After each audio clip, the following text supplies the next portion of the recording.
Overlord Volume 3 Chapter 1. Herd of Predators. Part 1. What kind of food is this? A shrill, nigh hysterical voice cut through the air, and then the sound of crashing cutlery echoed through the ding room. Several people turned to look at the girl who was kicking up a fuss. The girl was so beautiful that using the word to describe her seemed inadequate. Her looks could rival those of the kingdom's most beautiful woman, the one with the appellation of golden, and her anger only added to her charm. In addition, every move she made was elegant and refined, even while throwing a tantrum. She must have been nobility in some country, the heiress to a high-born family. She flicked at her long French curls in annoyance, and glared at the food before her in dissatisfaction. All manner of dishes packed the table before her. There were freshly baked loaves of bread, still steaming in their basket. The plates were laden with thick, rare cuts of juicy red meat, served with sweet corn and buttered mashed potatoes. The sight of them stimulated the appetite. The fresh vegetables which made up the salad were still crisp and soft, and their fragrant dressing filled the room with a citrus scent. The highest class in Irantal, the Qing Golden Pavilion, used preservation magic to keep their ingredients fresh. Naturally, only the finest of chefs were allowed to turn said ingredients into meals. However, despite the best efforts of the most skilled chefs that used the finest ingredients to produce culinary works of art which only nobility, royalty, or the wealthiest of merchants would be privileged enough to taste, the girl turned her nose up at the plates before her. It was only natural to feel shocked by her complaint, but beyond that, the people who heard her also felt curiosity about what she normally ate. "It tastes horrible." The words she uttered after that were singularly inappropriate for this place, and they left everyone in the room speechless. However, the old butler behind the girl kept his expression neutral and did not change his stance even when the girl turned and glared at him. He remained unmoved, as though he could not make any other facial expressions. I can't bear to stay in this run-down city any further. We're setting out now." "But young mistress, it's already evening." "Silence. I said we're going, so we're going, do you understand me?" Only after hearing the girl's childish tantrum did the butler's posture change. He lowered his head and replied, "Understood, young mistress. I shall begin travel preparations immediately. HMPH. If you understand, then hurry up and get ready, Sebas." The girl tossed away the fork she was holding and rose to her feet, before flouncing out of the ding room. She was still fuming as she did so. After the storm had passed, a solemn, dignified voice lightened the heavy mood in the room. "I apologize to everyone for the disturbance." The butler picked up the chair which the girl had knocked over and replaced it, then bowed deeply to everyone in the ding room as a sign of contrition. Quite a few of them accepted the old man's immaculate apology with pitying eyes. "Innkeeper." "Yes." A man who had been waiting in the wings approached the butler. "Once again, I apologize for startling everyone. Though I know it will not excuse this offense, I hope you will allow me to pay for the meals of everyone here." Looks of delight bloomed on the faces of several of the diners as they heard those words. A meal in a first-rate inn like this would certainly not be cheap. If this old man was willing to pay for their food, that would be a good enough reason to forgive that girl. On the other hand, the innkeeper's face remained impassive as he bowed politely in response to the butler's proposal. That natural reaction of his was proof that scenes like this had been seen many times, ever since this pair of master and servant had taken up lodgings at the Qing Golden Pavilion. Sebas looked toward a corner of the ding hall, at a destitute-looking man shoveling food into his mouth. As the man noticed Sebas's eyes on him, he rose to his feet and quickly walked toward Sebas. Compared to the other guests, the man seemed completely out of place. He lacked both style and class, and so he stood out from everyone around him. Although his clothes were no shabbier than those of the people nearby, they did not go well on him. In fact, it was quite comical, like a clown in fancy dress. Master Sebas. What is it, Zack-san? The other guests frowned as they heard the smarmy tones in which Zack spoke. The way he wrung his hands went very well with the way he was toadying up to Sebas. However, Sabata's expression remained unchanged. As a hired man, I have no room to propose an alternative.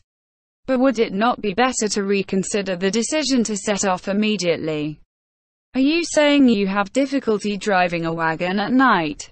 That is one of the reasons, and I have some other business to take care of. Zack scratched his head over and over again. Though his hair looked clean enough, the way he was scratching made it seem like he was going to start throwing off flakes of skin. Quite a few people's frowns deepened further.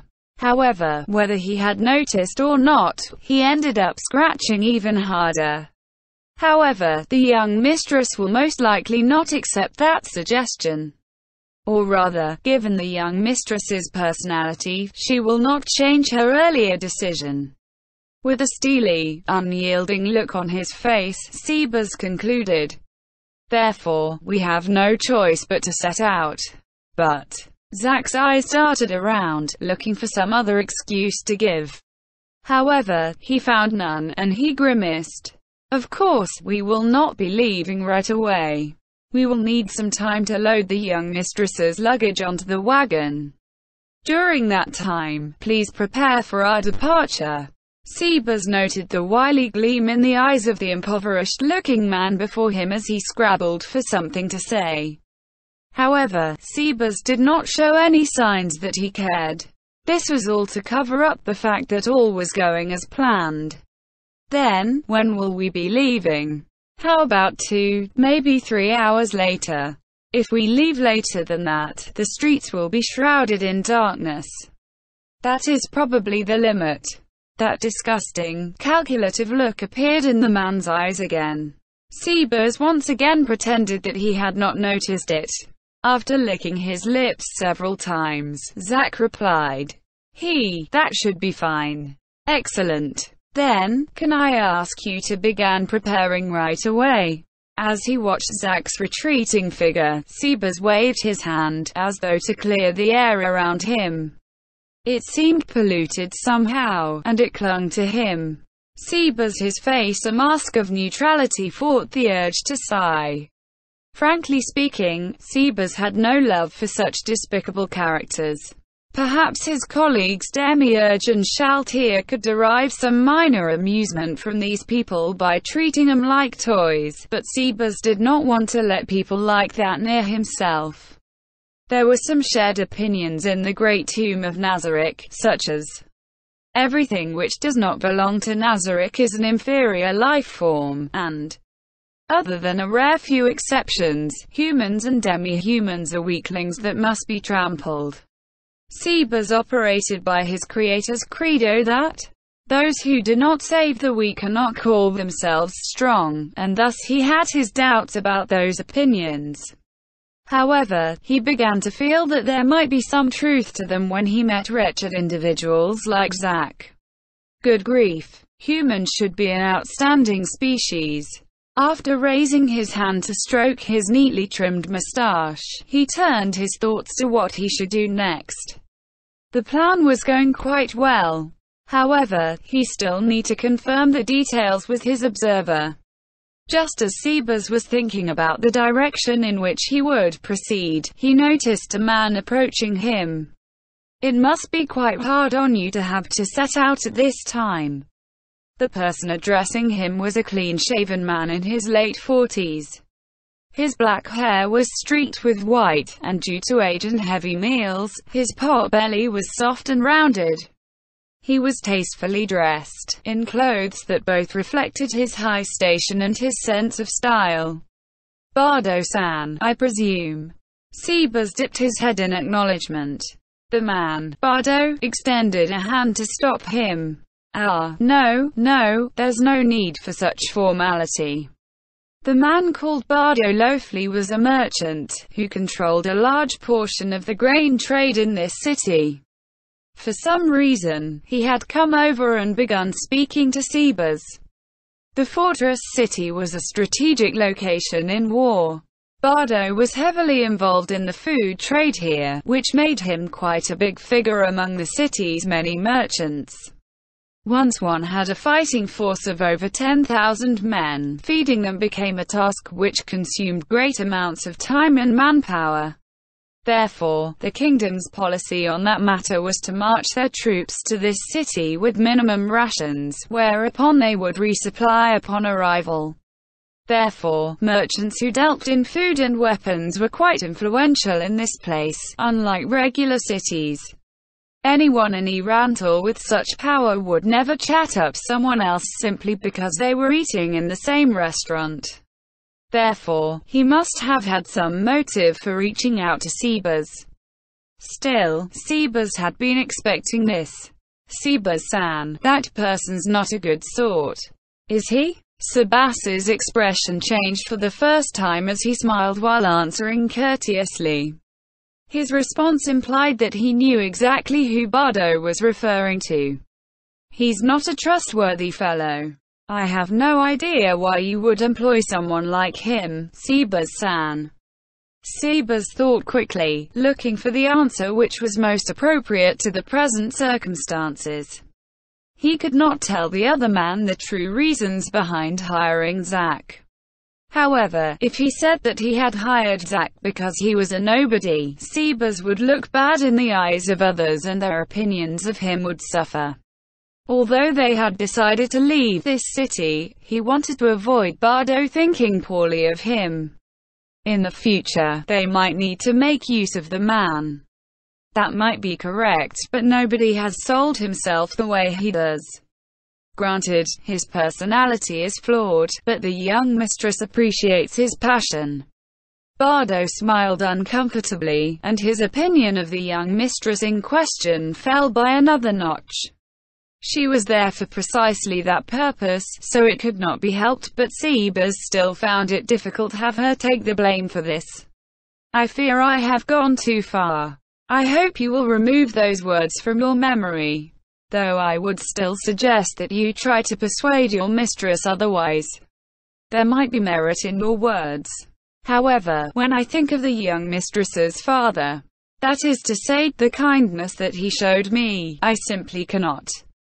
Of course, loyalty is important. Bardo's voice trailed off, and the rest was unintelligible. In that case, would you like me to send a few reliable men along with you? There is no need for you to go to such lengths for us. Those words may have been spoken with kindness and warmth, but they were an ironclad denial. Perhaps Bardo sensed the firm determination hidden within that reply, which was why he decided to try a different angle of approach. Is that so? I personally feel it would be better to be escorted by competent bodyguards. The way to the royal capital is long, and unlike the Empire, the roads of the kingdom are not very safe.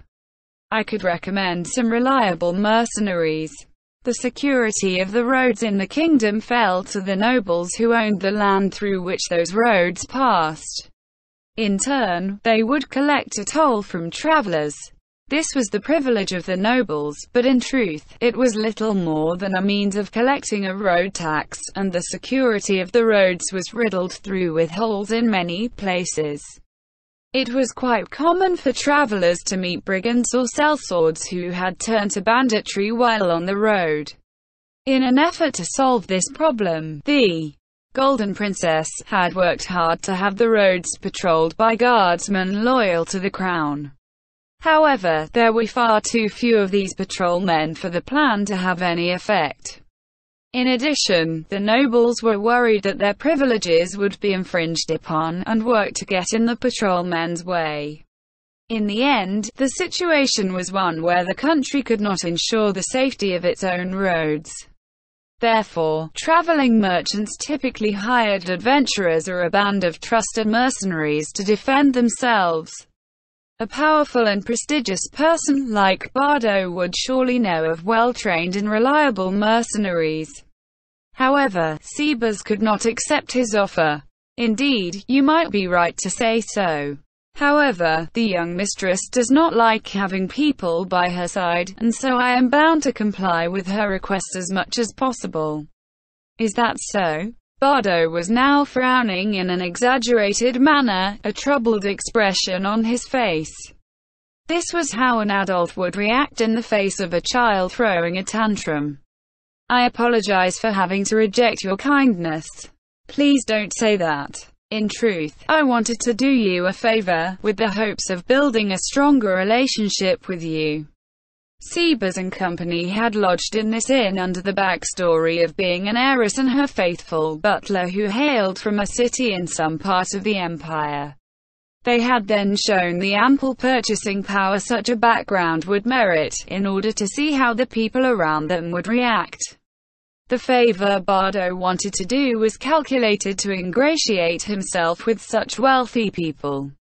Sebas smiled gently at the fish which had taken the bait. I will relay your kindness to the young mistress's father, my master, Bardo-san. A faint gleam crept into Bardo's eyes, but he swiftly concealed it. Normal people would not have perceived the momentary glittering. However, that brief exposure was more than enough for Sebas to notice it. Then, though I apologize for my rudeness, I must make a move first, for the young mistress is waiting. Sebas took the initiative before Bardo could speak. Bardo, who had been seen through, blinked and studied Sebas's expression briefly, before sighing.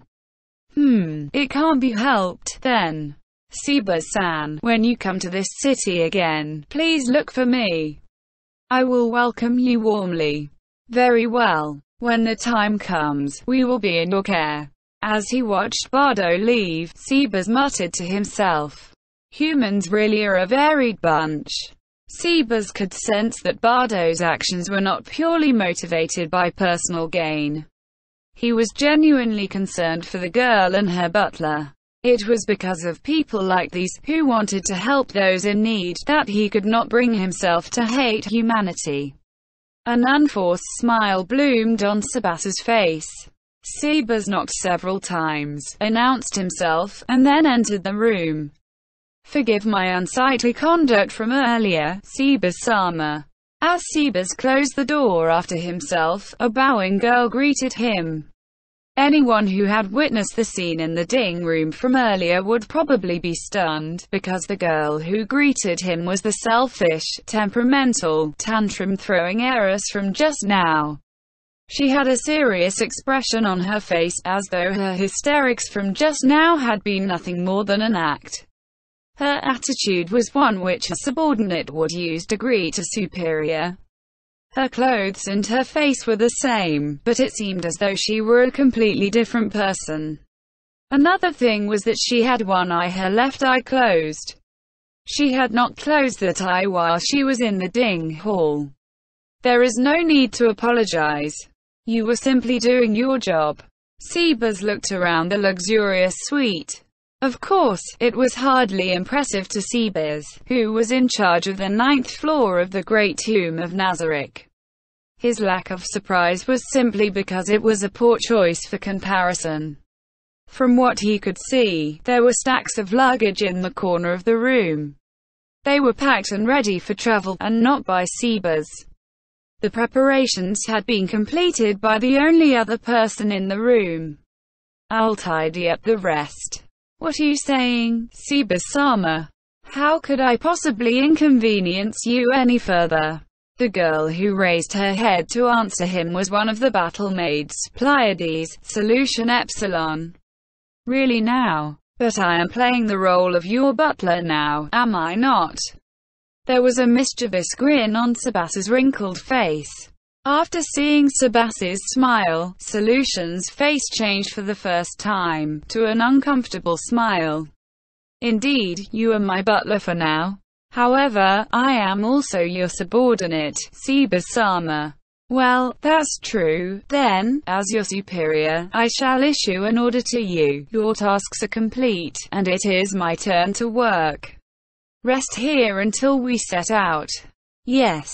Thank you. Then, I shall go meet Shaltia-sama on the coach and inform her when we are leaving. She must be getting tired of waiting. Sebas easily lifted up one of the biggest pieces of luggage before suddenly speaking, as though he had just thought of something. Speaking of which, is he moving as we expected? Yes, all is proceeding as predicted. Solution pressed the skin which covered her tightly shut eye. That's good to hear. Then, what's his situation? Yes, currently, he is meeting with a disheveled-looking man. Do you wish to hear what they are saying? There is no need for that. I'll be moving the luggage, so give me a summary report afterwards. Understood. Solution's face suddenly twisted. The corners of her eyes dropped while her mouth curved upwards. While it vaguely resembled a smile, the contortions required to produce such an expression would be impossible for a human being to achieve. Perhaps it would be better to describe it as a distorted face made of clay. Ah, that's right. Sebas-sama, please permit me to change the topic. What is it, Solution? After all this is over, may I dispose of that man? Sebas freed up a hand to stroke his mustache and considered the matter. Only with Shaltia-sama's permission. However, if she allows it, you may do as you please. Solution's forehead furrowed slightly, the disappointment on her face speaking for herself. As though to comfort her, Sebas continued speaking. It'll be fine. Giving you one human should not be a problem.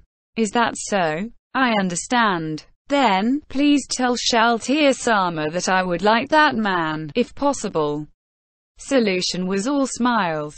That sunny, cheerful expression would entrance anyone who saw it. Sebas simultaneously pitied and wanted to know more about the man who could put a look like that on Solution's face. Therefore, he asked her, what did that man say? Oh, something about I can't wait to have fun with her, so since these chances are hard to come by, intend to have fun with him as well. Solution's smile beamed ever brighter. That smile as innocent as a child's looked forward to what would come next.